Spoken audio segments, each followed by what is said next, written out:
Hi, this is the fourth video on Centrify and High-Availability. In the first video, we talked about how the Centrify clients for Active Directory are able to use Active Directory sites and services and cache credentials to provide offline access and recover from domain controller failures.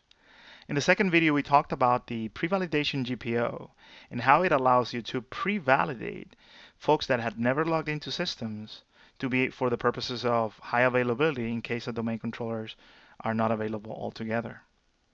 In the third video, we discussed how high availability works with direct authorize for Windows, how direct authorize, protects, end users by allowing them to be just regular users and providing them with the ability to elevate, and that way you eliminate the problem of the local administrator.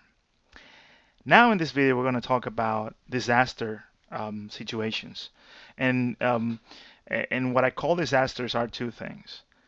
In Unix, Linux, and Macs, we're talking about single user mode. In this case, the Centrify agent is not available, so the pre-validation or the cache credentials are not going to work. In the case of Windows, we're talking about Safemode, in which perhaps you're doing Safemode without network, and you only be able to log in with a local administrator. This is where the Centrify Privilege Service comes into play. So the Privilege Service provides several capabilities.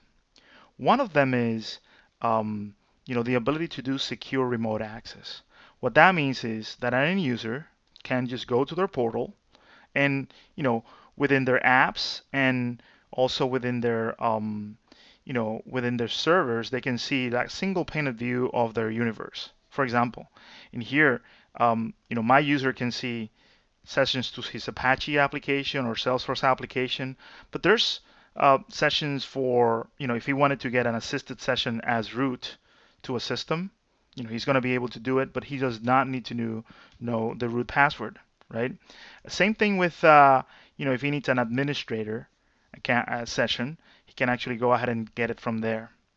No problem whatsoever.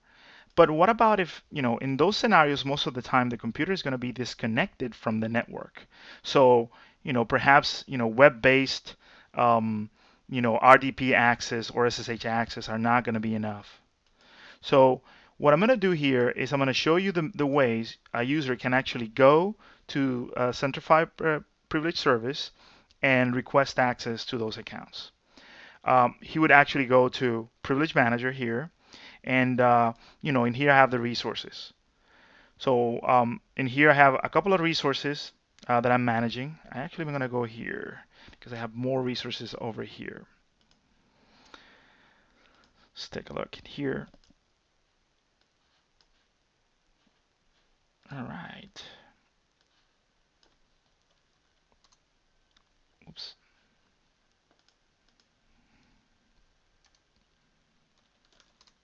All right. So now I'm Privilege Manager, right? And notice that in my dashboard I have all the resources and everything that has happened lately, right? But if I need to check out an account, all I need to go is to accounts, and it's going to show me all the managed accounts that I need. For example, if I need to check out the account for the CentOS 66, I could just check it out like this. I can put it in memory, or I can display it, right? Once I check it out, by policy, depending on what the policy the CPS administrator set up, you may have that password for a certain amount of time, right? However, and if I go back to my workspace, notice that I have here this password, checked out, right? I'm gonna go ahead and check it in. Same thing for Windows, for example, for administrators. But what if you're in the data center, right? And suddenly you need access to that password because the computer is not connected. This is where Centrify provides the Centrify app, right? And in here I can go and take a look at my resources. Notice that if I look at the resources, it's going to be the same resources that I have in this particular system. Notice many of them are not available. If I wanted to check out the administrator password for this Fab App 1, I can always go in here and notice that I can just check it out. It's going to ask me for the app pin. It's an individual pin that you can have. I know my pin is not very secure. This is a demo. And notice that I can actually use it from here. That means that I don't have to go to my desktop, write down the password, and go back to the data center. It's going to be very smooth. And if I go back again to my workspace, notice that I have it right here. But I can go in my mobile device and check it in. And once I check it in, it's going to be rotated for me. And then again, so this is where Centrify has you covered, right? You know, top of the line AD bridging, working just like Microsoft designed, using sites and services, cache credentials, taking it a little bit a step higher, pre-validated credentials on Unix, Linux, and Macs. Then how we can do the same high availability on Direct Authorize for Windows, the tool that will help you mitigate a lot of the problems that exist with privilege management on Windows today. And finally, in those scenarios in which you really need the break glass, you're in safe mode or single user mode, Centrify Privilege Service has you covered. I hope this series of videos were helpful for you, and check us out at centrify.com.